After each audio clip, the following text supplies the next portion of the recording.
합니다. 미국에 제임스 클리어라는 작가가 있습니다. 이 제임스 클리어는 고교 시절에 야구 선수였는데 야구 경기 중에 그만 공이 얼굴에 맞으면서 이 얼굴뼈가 완전 으스러지는 산산조각 나는 그런 치명적인 사고를 당하게 됩니다. 하지만 그는 이 절망하는 대신에 아주 작은 습관에 집중을 해서 매일 조금씩 재활과 훈련을 매진해 온 결과 대학에 들어가서 최고의 선수로 선발되는 기적 같은 회복을 이루어냅니다. 이 제임스 클리어가 쓴 책이 아주 작은 습관의 힘이라는 책입니다. 이 책에서 그는 이런 말을 했습니다. 결과는 그동안의 습관이 쌓인 것이다. 순자산은 그동안의 경제적 습관이 쌓인 결과다. 몸무게는 그동안의 식습관이 쌓인 결과이고 지식은 그동안의 학습 습관이 쌓인 결과다. 방 안에 잡동사니들은 그동안의 청소 습관이 쌓인 결과다. 우리는 우리가 반복해서 했던 일의 결과를 얻는다 라고 했습니다. 그렇습니다. 지금의 우리의 삶은 일상에서 계속 반복했던 그 습관의 결과라는 거죠. 충분히 우리가 공감할 수 있는 그런 내용인데요. 이 책에서 중요한 개념이 두 가지를 얘기해 주는데 하나는 습관은 의지력이 아니고 시스템이라는 겁니다. 즉 습관은 자신의 의지력으로 쌓여지는 것이 아니다. 왜냐하면 인간은 그만큼 의지가 사실 약하다는 것이죠. 그래서 의지력으로 쌓여지는 것이 아니고 그 습관을 가질 수 있도록 삶의 시스템화 시켜야 된다. 구조화를 시켜야 된다.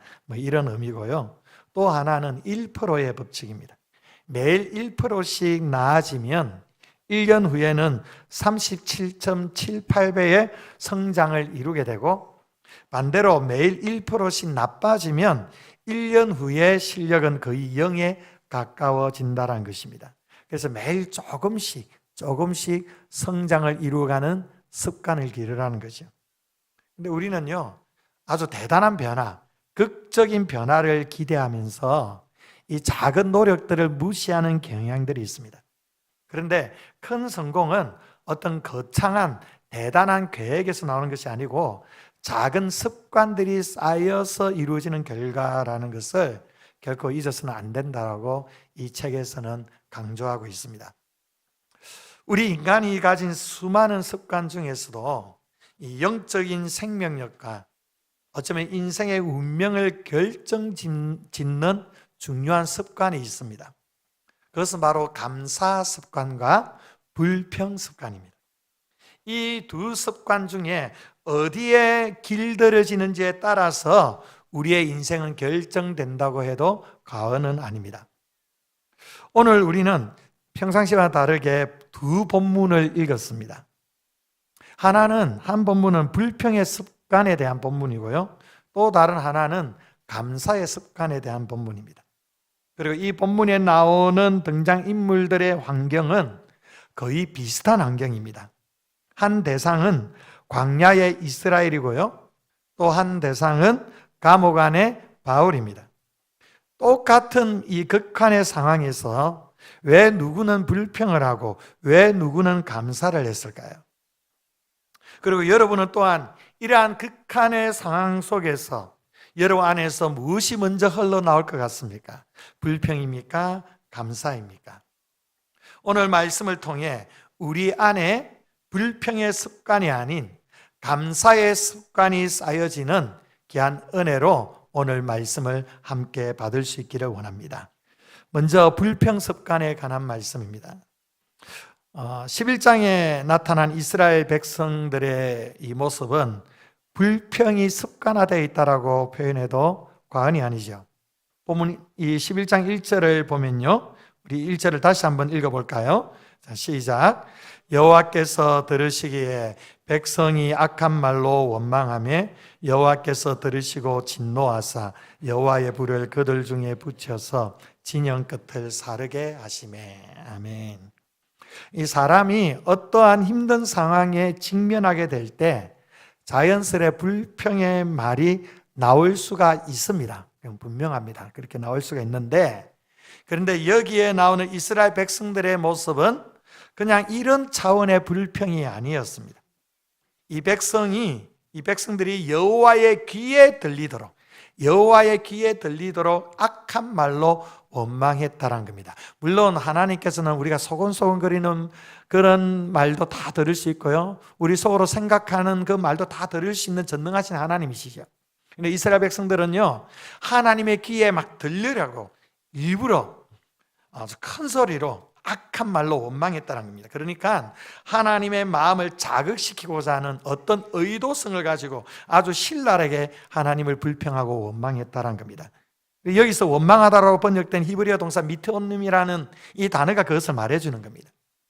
이 미트온님이라는 단어의 이 문법적인 정의는 이 불평거리를 계속 만들어내고 그러면서 반복해서 계속 표현하는 행위를 말하는 겁니다. 집요하게 불평하고 집요하게 그 불평을 계속 이렇게 표현한다는 거죠. 이런 점에서 이스라엘의 불평은 환경 때문이 아니었습니다. 그것은 이미 그들 뼛속 깊이 뿌리 박혀 있는 아주 무서운 습관이었습니다. 그들은 마치 불평할 이유를 찾아 헤매이는 하이에나와 같았습니다. 그리고 없으면 만들어서라도 불평을 하는 사람들이었습니다. 이것이 바로 불평 습관의 무서운 정체입니다. 이 불평 습관은 우리 성도들의 영혼 안에서 세 가지의 치명적인 왜곡을 일으킵니다. 첫 번째로는 기억의 왜곡입니다. 기억. 이 이스라엘 백성들은 과거의 삶에 대해서 어떻게 표현합니까? 아주 미화를 하고 있습니다. 5절에 보면 이스라엘이 자신들이 탈출해 나온 애굽 땅을 이렇게 기억을 하죠. 우리가 애굽에 있을 때에는 값 없이 생선과 오이와 참외와 부추와 파와 마늘들을 먹은 것이 생각나거늘이라고 말합니다. 애굽의 시절이 오히려 좋았다는 겁니다. 애굽의 시절이 지금보다 훨씬 더 행복했다는 것이죠. 참으로 기가 막힌 기억 상실이죠. 여러분, 애굽이 어떤 곳입니까? 그것은 바로 이 바로의 압제 아래에서 벽돌을 굽고 채찍에 맞으면서 엄청난 노역으로 고통받았던 시절입니다. 태어난 갓난 아기들을 나일강에 빼앗겨야 했던 처절한 그런 노예의 땅이었습니다. 이루 말할 수 없는 고난과 고초를 겪었습니다. 그래서 그 고통이 너무도 힘겨워서 하나님께 부르짖었던 그런 장소가 이 애굽이었습니다. 그런데 이들 가운데 불평 습관이 내면에 작동하니까 그 모든 비참했던 종살이의 고통은 싹 지워버리고 오직 그때 공짜로 생선을 먹었고 공짜로 참외도 오이도 부추도 마늘도 그렇게 실컷 먹었지 않았느냐, 이렇게 과장하면서 불평을 합니다. 뭐 실컷 먹기 무슨 실컷 먹었습니까? 그 당시에 이 애굽 사람들이 이스라엘 백성 노역에 시달리게 하면서 그 조그만 그런 어떤 그 식량으로 그들에게 먹였는데 이들은 이런 식으로 가장하면서 막 얘기를 하고 있는 겁니다. 그러니까 불평하는 사람은 현재 하나님이 베푸신 이 은혜의 현실보다는 과거의 상처와 결핍을 왜곡하고 과장하면서까지 현재의 삶을 불평거리로 삼는다는 겁니다. 옛날이 좋았다는 겁니다. 옛날이 훨씬 더 마음이 편했고 살기 좋았고 지금이 더 어렵다는 것이죠. 라떼는 이랬어. 라떼는. 그래서 옛날이 그리워, 뭐 이런 얘기를 간혹 하지 않습니까? 여러분, 이스라엘 백성들이 정말로 애굽에 다시 들어가고 싶어서 이런 말을 할까요? 그렇지 않습니다. 현실에 대한 이 불편한 마음을 이런 식으로 늘어놓는 겁니다. 여기에는 아무런 대안도 없습니다. 불평에는 사실 어떤 대안이 없습니다. 그냥 불평하는 것이요. 그 불평거리가 해결되면 불평이 사라집니까? 아닙니다. 또 다른 불평거리를 찾는 겁니다. 이 불평이 시스템화 되어버릴 때, 우리 안에 구조화되고 시스템화 되어버릴 때에 우리의 인생은 전체적으로 부정적인 기류로 흐를 수밖에 없다라는 거죠. 이것이 불평 습관의 무서움입니다. 또 두 번째로는 이 이스라엘 백성들은 은혜를 망각하고 있습니다. 날마다 임하는 기적을 당연한 일상으로 전락을 시킵니다. 한번 6절을 볼까요? 우리 6절을 한번 읽어보겠습니다. 시작. 이제는 우리의 기력이 다하여 이 만나 외에는 보이는 것이 아무것도 없도다 하니. 성도 여러분, 만나가 무엇입니까? 이 매일 아침 하나님께서 하늘 문을 여시고 광야 한가운데 쏟아부어 주시는 은총의 양식입니다. 매일 기적을 경험하는 거예요. 매일 하나님이 공급하시는 그 하나님의 신실하심이 이 만나에 새겨져 있는 겁니다. 그런데 이들에게는 이것이 오히려 불평거리가 됩니다. 이 만나 외에는 보이는 것이 하나도 없다. 왜 만날 주구장창 만나만 주느냐, 이렇게 하는 것이. 매일 겪는 이 초자연적인 기적을 오히려 이것밖에 없다라는 결핍의 문제로 바꾸어 버립니다. 여러분, 그렇습니다. 감사하면 모든 일상이 기적이 되지만 불평하면 매일의 기적조차 지루한 결핍이 된다는 겁니다.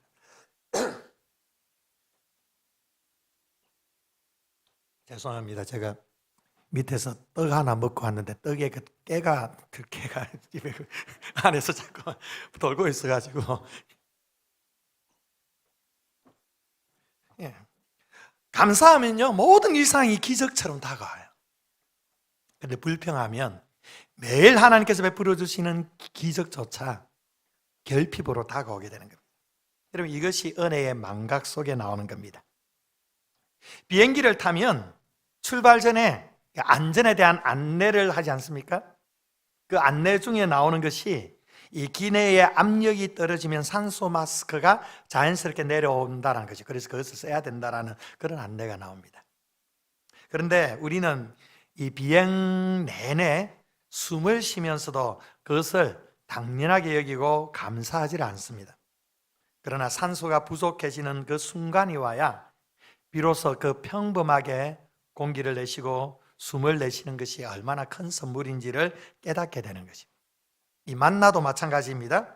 이스라엘은 매일 숨을 쉬듯이 만나를 먹었습니다. 그런데 그것이 너무도 당연해지니까 정작 그 안에 새겨진 하나님의 신실하심은 보이지 않게 되는 겁니다. 하나님이 주신 은혜를 당연시하고 망각해버릴 때 그 은혜는 우리에게 또 다른 결핍이 됩니다. 여러분, 우리의 인생의 위기는 바로 여기에 있는 겁니다. 은혜가 결핍으로 다가올 때 하나님께서 매일 우리에게 공급하시는, 채워주시고 경험하게 하시는 일상의 그 소소한 은혜들을 결핍으로 느끼는 순간 우리에게 영적인 어둠이 찾아오는 겁니다. 위기가 찾아오는 것입니다. 은혜를 결핍으로 느끼니까 하나님의 은혜의 풍성함을 누리지를 못하는 겁니다. 그래서 계속해서 영적인 허기짐 속에 살아가게 되는 것입니다. 바로 이것이 은혜의 망각 속에 나오는 겁니다. 불평 습관이 쌓여지면 은혜를 망각합니다. 또 세 번째로는 시선의 왜곡이 일어납니다. 지금 이스라엘이 무엇을 그리워합니까?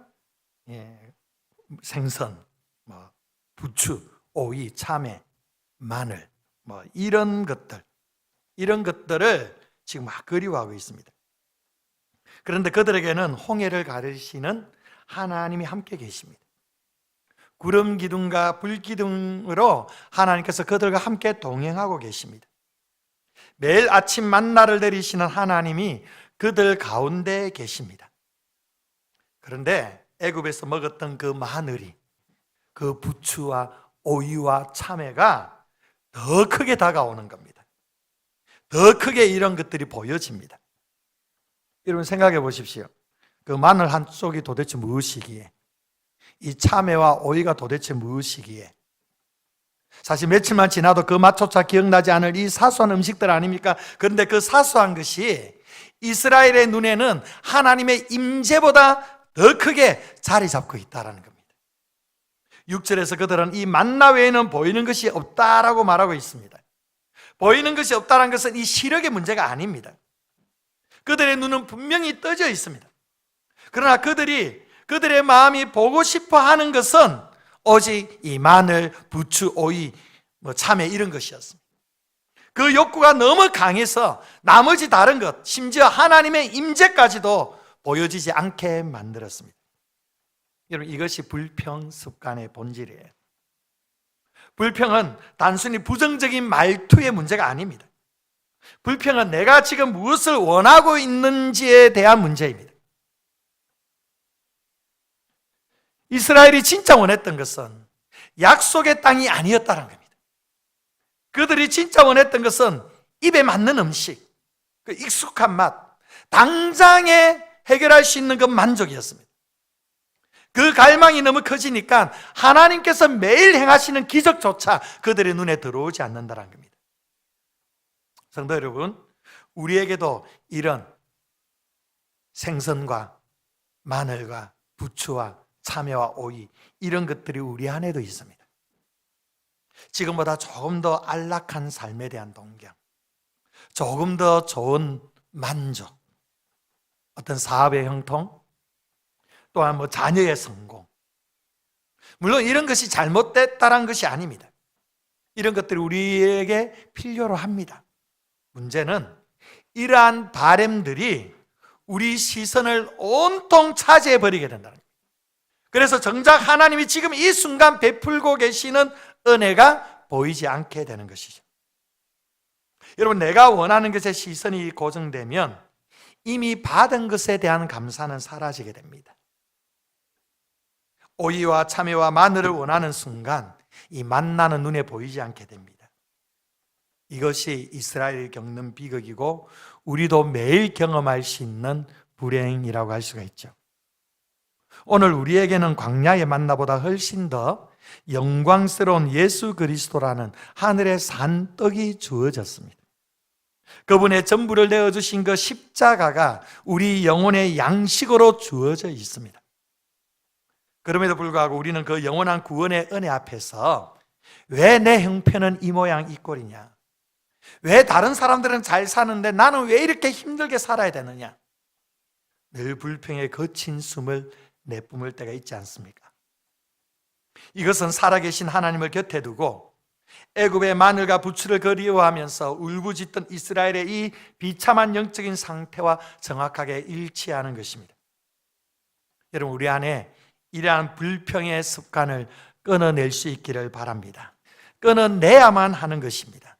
이 불평의 습관을 끊어내야만 감사의 열린 문이 열려지게 됩니다.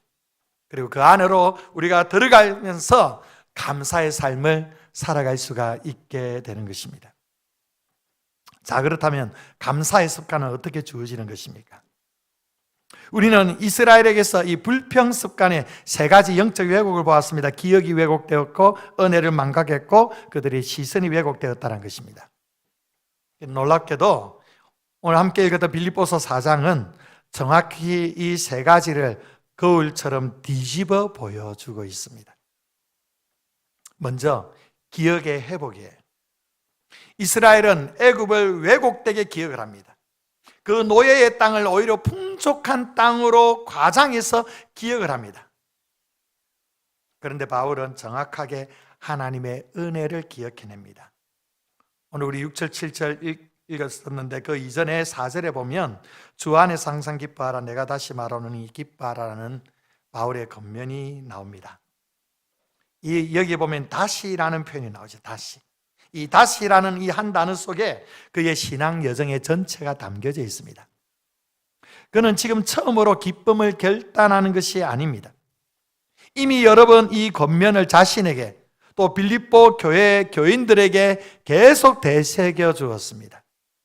1장 3절에서 5절에 보면 바울은 빌립보 교회를 생각할 때마다 기쁨으로 감사한다고 말합니다. 어디에서 감사한다고 말하는 겁니까? 감옥에서요. 감옥에서 기쁘다, 내가 감사하다라고 고백하고 있습니다. 그의 감사는 갑자기 솟아난 이 감정적인 것이 아닙니다. 빌립보 성도들과 함께 했던 그 시간들, 그들과 함께 복음을 위해 수고했던 기억들, 이러한 구체적인 은혜를 떠올리면서 그는 다시금 감사하고 또다시 감사하고 있는 것입니다. 여러분, 우리가 감사를 잃어버리는 가장 흔한 이유는 무엇입니까? 그것은 기억력의 문제가 아니라 기억의 방향의 문제입니다. 우리의 기억의 방향은 항상 어디로 향합니까? 좀 어렵고 힘들었던 그 순간들, 아주 찌질이나 고통스럽게 살았던 그 시간들, 누군가에게 들었던 서운했던 말 한마디, 이런 것들은 정확하게 기억해냅니다. 그래서 늘 마음에 그 기억들이 솟구칠 때마다 내 마음이 막 흥분되고 가라앉히기 힘들 경우들도 많이 접하게 되죠. 그러다 보니까 그 고통 가운데 함께 하셨던 하나님의 은혜를 놓쳐버리는 경우가 너무도 많다는 겁니다. 여러분, 감사 습관의 첫걸음은 바로 이것입니다. 내가 지나온 길에서 하나님이 행하신 일을 정확하게 되짚어 보는 것입니다. 그리고 그것을 한 번이 아니라 다시금 또 다시금 되새기는 것입니다. 어떤 권사님이 계셨습니다.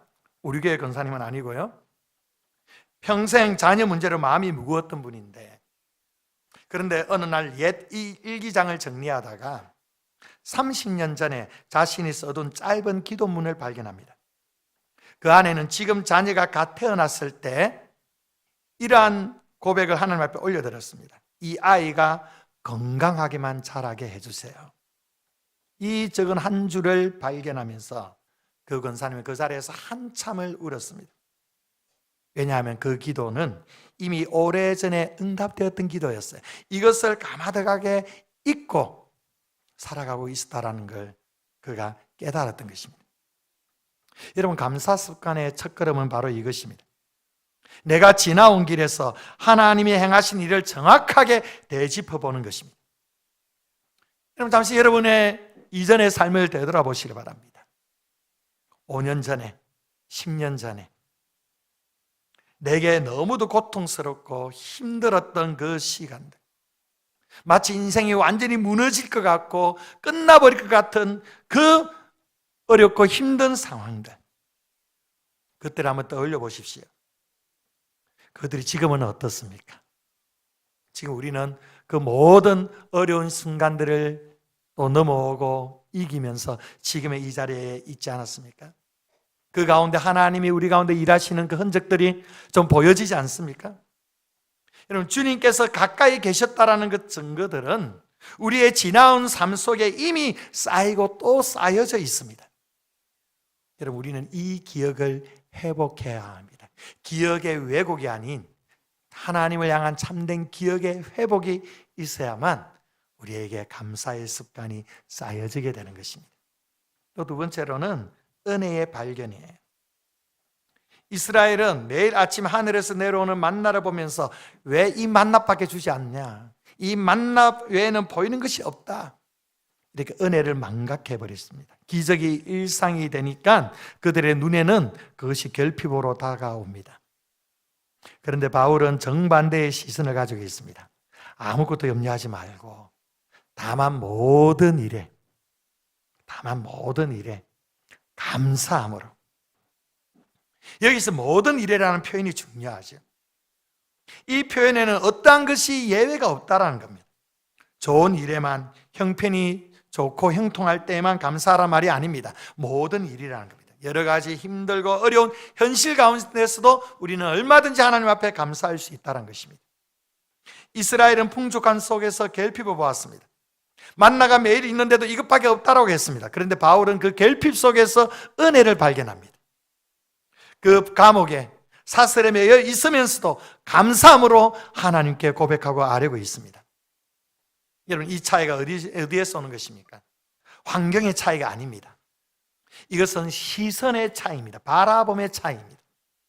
이스라엘은 가진 것을 당연하게 여겼고 바울은 없는 것 속에서도 무언가를 찾았습니다.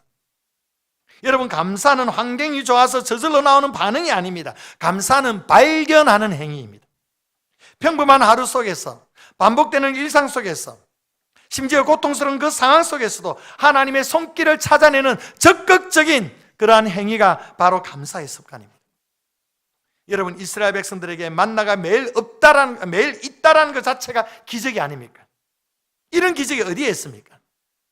여러분, 우리에게 하나님께서 매일 공급해 주시는 은혜가 있습니다. 만나가 있습니다. 공동체 안에 주시는, 우리 서강교회 안에 두시는 매일 공급하시는 만나의 은혜가 있다라는 것입니다. 지금 이렇게 강단에서 하나님께서 말씀을 통해 우리에게 은혜를 주시지 않습니까? 우리에게 매일 공급하시는 하나님의 은혜가 분명히 있다는 것입니다. 다만 우리 눈이 그것을 보지 못할 뿐입니다. 감사 습관은 이미 있는 은혜를 다시 보게 될 때, 이 시선이 회복될 때에 쌓여질 수가 있는 것입니다. 이 은혜의 각성, 은혜의 발견이 매일 우리 삶 가운데 있기를 축복합니다. 세 번째로는 시선의 전환이에요. 이스라엘에게는 마늘과 파와 부추가 하나님보다 더 크게 다가왔습니다.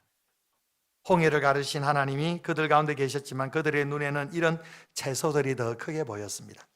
그런데 바울에게는 정반대의 시선이 있습니다. 5절에 보면 주께서 가까우시니라는 표현이 있고요, 7절 마지막에 보면 그리스도 예수 안에서라는 표현이 나옵니다. 이 두 구절이 사도 바울의 신학의 핵심적인 구절이에요. 바울에게는요, 가장 가까운 현실, 가장 크게 느껴지는 존재는 바로 그리스도시라는 사실입니다. 바울에게는 이런 것이 참 많았습니다. 감옥에 갇히면서 자유를 잃었습니다. 건강을 잃었습니다. 동역자들과의 그 복된 동행을 잃어버렸습니다. 그리고 심지어 생명까지도 지금 위협받고 있습니다. 그런데 바울은 1장 21절에서 자신에게 사는 것은 그리스도라고 선언합니다. 그래서 사나 죽으나 내 몸에서 그리스도가 존귀케 되기를 원합니다라는 귀한 고백을 올려드립니다. 무슨 말씀입니까? 예수 그리스도가 전부라는 거예요. 이것이, 이 예수 그리스도가 사도 바울의 삶의 저울추였습니다. 그리스도가 한쪽에 있고 나머지 모든 것, 자유나 안락함이나 심지어 생명까지 다른 한쪽에 있습니다. 그리고 항상 그리스도의 쪽이 항상 무겁습니다. 항상 무게처가 그리스도께로 기울어지는 겁니다. 주께서 가까우시다라는 이 말은 결국 이 저울의 중심이 어디에 있는지를 분명히 보여주는 고백이라는 것입니다. 자신과 가장 가까운 분이 그리스도라면, 자신의 인생의 중심의 무게가 그리스도께로 향한다면 자신에게 주어진 이 환경, 감옥이라는, 억압이라는, 이 목숨의 위협이라는 이 모든 것조차도 가볍게 느껴지는 겁니다. 여러분, 감사 습관이 가능한 이유는 결국 이것입니다. 그리스도가 가장 가까운 분이라면 나머지 모든 것은 더하거나 빼도 우리의 삶을 결코 흔들 수가 없다는 겁니다. 마늘과 부추가 있어도 좋고 없어도 좋은 거예요. 만나만 있어도 충분하다는 겁니다. 왜냐하면 그리스도께서 이미 나와 가장 가까이 계시기 때문에, 나와 함께 하시고 내 인생의 중심이 그리스도이시기 때문에 다른 어떤 것이 있고 없고가 중요한 것이 아니라는 겁니다. 바로 이것이 사도 바울의 고백입니다. 시선이 전환된 거죠. 7절의 시작이 그리하면이죠. 그리하면. 이 한 단어가 전체 이 말씀의 흐름을 묶었습니다. 기억이 회복되고 은혜가 발견되고 시선이 전환되었을 때, 그때 그리하면 하나님의 평강이 마음과 생각을 지키신다 말씀합니다. 많은 사람들이 이 순서를 거꾸로 생각합니다. 평강이 먼저 오면 그제야 감사하겠다라는 것이죠. 형편이 풀리면 그때 내가 기뻐하겠다라는 겁니다. 그러나 바울의 순서는 정반대입니다. 기억하고 발견하고 시선을 전환하는 그 자리에서 평강이 따라오게 되는 결과라는 겁니다. 감사가 평강을 만드는 것이지 평강이 감사를 만드는 것이 아닙니다. 이스라엘은 이 순서를 알지 못했습니다. 그들은 환경이 바뀌어야 마음이 바뀐다고 생각을 했습니다. 그래서 끝없이 환경을 탓하며 광야 40년 동안 불평으로 시간을 허비해버립니다. 그러나 바울은 환경이 바뀌지 않아도 마음을 지키는 길을 알았습니다. 그 길이 바로 감사입니다. 여러분, 감사하십시오. 그러면 평강의 하나님께서 여러분의 마음과 생각을 지켜주실 줄 믿습니다. 중요한 것은요, 감사의 습관을 쌓으려면 처음에 말씀드렸죠, 우리의 삶의 시스템화 시켜야 된다는 겁니다. 습관은 시스템이에요. 이 감사 습관의 시스템을 우리 안에 가동해야 된다는 겁니다. 여러분, 애굽의 언어를 버려야 됩니다. 불평의 구습을 벗어던지고 하나님의 나라의 왕족다운 고결한 언어, 즉 감사의 언어를 훈련을 통해 계속 습득해 나가야 됩니다. 이를 위해서 세 가지의 구체적이고 실천적인 그런 영적인 훈련을 여러분들에게 말씀드리고자 합니다. 우선 첫 번째로 불평의 순간을 포착하십시오. 인식해야 됩니다. 습관을 바꾸는 첫 단계는 인식하는 거예요. 내가 언제, 어디서, 어떤 말로 불평하는지를 알아야만 바꿀 수 있습니다. 어떤 분이 매일 아침 출근길에 교통정체를 만날 때마다 혼자 말로 중얼거립니다. 왜 이렇게 막히냐? 지금 시간이 없는데 짜증나게 오늘도 늦겠네. 온갖 불평을 터뜨립니다. 본인은 그것이 불평인지도 모릅니다. 그런데 어느 날 옆에 타고 있던 초등학생 아들이 말합니다. 아빠는 왜 맨날 아침마다 화를 내? 라고 얘기를 합니다. 그 말이 비수처럼 꽂힙니다. 자신이 매일 같은 자리에서 같은 말을 반복하고 있다는 걸 그때서야 알았던 겁니다. 여러분, 우리가 불평 습관을 없애고 감사 습관으로 교정하기 위해서는 이렇게 자신이 불평하는 그 상황을 잘 포착해야 됩니다. 내가 언제 불평하는지, 어떤 환경이 주어졌을 때 불평하는지, 또 누구를 만났을 때 불평을 터뜨리는지 알아채야 됩니다. 불평하는 사람에게는 항상 이런 불평의 시스템이 자리 잡고 있는 것입니다. 그래서 입술 밖으로 불평이 튀어나오려는 그 순간에 우리는 잠시 멈출 수 있어야 됩니다. 잠시 호흡을 멈추고 나 자신을 향해 아주 엄격하게 질문을 던질 수 있어야 됩니다. 나는 지금 내 안에 무엇이 위협받는다고 느끼기에 이토록 분노하고 불평을 터뜨리고 있느냐? 나의 지금 이 불평이 도대체 나에게 무슨 유익을 주고 우리 공동체에게 무슨 유익을 주고 있는가?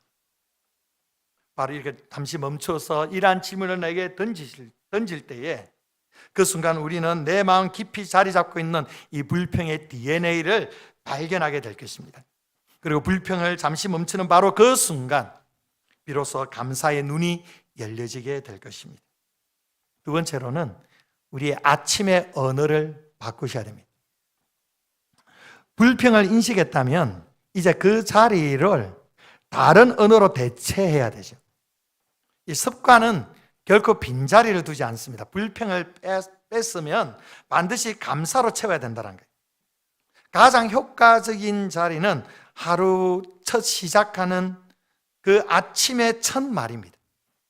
심리학에서는 하루의 첫 자극이 그날 전체의 사고 방향을 결정짓는다라고 말합니다. 성경은 이미 이것을 훨씬 오래전부터 알고 있었고 우리에게 강조했습니다. 시편 118편 24절에 시인은 이렇게 고백을 했습니다. 우리 함께 읽어볼까요? 자, 시작. 이날은 여호와께서 정하신 것이라 이날에 우리가 기뻐하고 즐거워하리로다. 아멘. 이날, 이 새로운 이 한 날에 아침을 시작하면서 이 날을 여호와께서 나에게 주신 날이다. 내가 어떻게 하겠느냐? 기뻐하고 즐거워하겠다. 매일 아침에 눈을 뜨자마자 이 시인이 이런 고백을 하는 것입니다. 하나님이 내게 주신 영광스러운 날이다. 내가 기뻐하고 즐거워하며 살아가리라. 우리에게도 마찬가지입니다. 매일 아침에 눈을 뜨는 순간 그때 고백되어지고 표현되어진 그 말이 내 하루의 시간을 좌우할 수가 있는 겁니다. 우리가 이 아침에 이런 고백들을 들을 수 있다면 얼마나 좋을까요? 주님, 내일이라는 시간을 오늘의 선물로 주심에 감사드립니다. 이런 고품격 표현을 여러분들이 잘 이해가 되시려나 모르겠어요. 내일이라는 시간 나에게 주어지지 않습니다. 그러나 항상 우리는 내일이라는 선물로 오늘로 선물로 받고 있죠. 하나님 소망의 새날을 주심에 감사드립니다. 내가 주님을 사랑합니다. 여러분, 아침에 언어가 바뀌면 세상을 바라보는 영적인 안목이 완전히 새로워지게 되는 겁니다. 아직 처음 시작되어지는 그 여러분의 표현되지는 그 언어를 바꾸십시오. 하나님 앞에 찬양하시고 감사하시고 기대와 소망을 터뜨려내십시오. 그것이 여러분의 하루의 시간을, 그 하루의 시간들이 쌓여지면서 여러분의 인생을 감사하는 인생으로 바꾸게 될 것입니다. 세 번째로 감사로 기도의 문을 열어야 된다는 겁니다. 불평을 포착하고 아침에 언어를 바꾸었다면 이제 이 감사의 습관을 하나님과의 관계의 깊은 곳까지 가져가야 됩니다. 그것이 바로 기도인 것입니다. 우리가 기도할 때 많은 경우 우리의 필요와 우리의 요청에 많은 관심을 두고 그것을 먼저 쏟아낼 때가 많이 있습니다. 물론 그 자체가 잘못된 것은 아닙니다. 그러나 바울은 빌립보서 오늘 본문에서 먼저 감사함으로 하나님 앞에 아뢰고 있습니다. 구하기 전에 먼저 감사하는 것입니다. 여러분, 하나님께 감사로 기도를 열어가십시오. 무엇보다도 일상의 소소함 속에 감사를 입술로 표현해 보십시오. 그리고 그 감사의 제목으로 매주 주님께 예배하며 그 감사를 주님 앞에 고백하십시오. 제가 지난 3월부터 하나님께서 제게 주시는 그 은혜와 감동으로 매주 습관처럼 계속 쌓아가는 반복하는 작업이 있습니다. 이 노트가 있는데요. 이 노트 이름이 감사의 향기라고 제가 붙였습니다. 이게 뭐냐 하면 제가 강단에서 우리 성도들 봉헌하는 봉헌 헌금을 가지고 제가 축복 기도를 하는데 이 축복하는 기도로 좀 부족함을 느껴서 제가 하나님께서 하나님 앞에 기도하며 하나님 주시는 감동 가운데 제가 주일 모든 하루 일정이 다 끝나고 나면 여러분이 드린 그 헌금 봉투를 가지고 이 노트에 다 적어 나가는 겁니다. 11조 드린 분들, 그리고 감사헌금 드린 분들, 그리고 감사 제목들을 하나하나 적어가고요. 이것을 다 적고 난 다음에 이제 매일 이제 교회 출근을 하면 항상 이 노트를 먼저 열고 여기에 나와 있는 한 분 한 분 이름과 감사의 제목들을 가지고 매일 기도를 하나님 앞에 올려드리는 겁니다. 이러한 가운데서 하나님께서 제 마음 간주주신 은혜들이 얼마나 큰지 모르겠어요. 여러분, 이 노트에 기록된 성도들의 이름과 감사의 제목들은 정말 감사의 향기로 주님 앞에 매일 드려지고 있습니다. 감사헌금 봉투에 보면 구체적인 감사의 내용을 기도 제목으로 올려드리는 분들도 여러 있습니다. 참 귀한 고백들이 많이 나옵니다. 그 중에요, 제일 많이 나오는 감사 제목이 뭔지 아십니까? 범사에 감사합니다. 범사에 감사합니다. 이 범사에 감사합니다라는 고백도 물론 귀한 고백입니다. 다만 우리가 감사의 습관을 기르기 위한 훈련으로서 이제는 아주 사소하고 구체적인 것까지 우리의 언어로 표현해 본다면 더 괜찮지 않겠습니까? 그래서 범사에 감사합니다라는 이 고백을 넘어서서 여러분, 소소한 것이라도 구체적으로 감사의 제목들을 적어서 봉헌하시면 여러분의 그 감사의 습관에 엔진을 달게 될 것입니다. 그래서 매주 여러분이 올려드리는 이 감사의 제목들을 가지고 저는 매일 기도할 것입니다.